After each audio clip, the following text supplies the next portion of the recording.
खत आनिबे आपण माने ताकू निज घरे भी तैयारी करि परिबे बुझि परछन ए सारटा को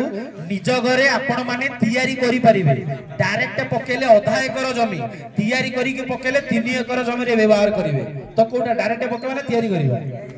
तैयारी करिबा सिखिबा चलंदो आज्ञा जीवा आपण को जेतले 15 दिन भितरे ता मिली जीवो 10 दिन तैयारी करि रखि की पकेले भी चलिबो तो तैयारी करिया पेले अति सहज बाट के केबे कोडे ट्रेनिंग मिलेनी तीनटा जरी आनिबे पतला जरी पानी गळु नथिबो बुझि परछन के माने पानी गळिले जीवाणु रहिबोनी सब तळ को पळै जिवे तो आपण अनुरोध करिबी तीनटा जरी को आनी की छाई जागा रे जोटे खरा हो नथिबो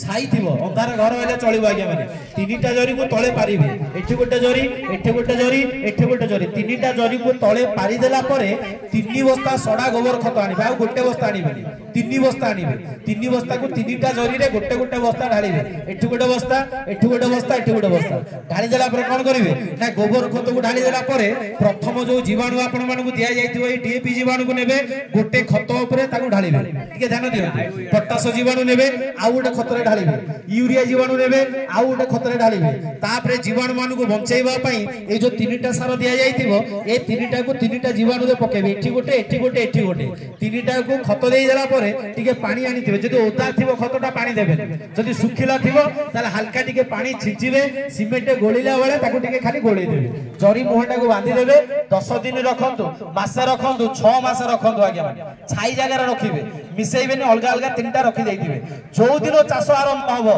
धान लागिबार अछि कादो होबार अछि तीनटा जरी खोलिबे 10-10 किलो काढिबे 30 केजी को गोटे जागा रे मिसेइ कि नै कि चाष जमी रे ताको बुनिबे बुझि बछन के माने धान हो कपा हो मका हो पनी परिवा जे कोनसी चाष हो आरंभ रे गोटे थर जेतेबेले मासे पर गोटे थर पनी परिवा चाष हेले 3 थर आ गोटे थर मझे फूल कसे आसला बेले देबे बुझि बछ नै आ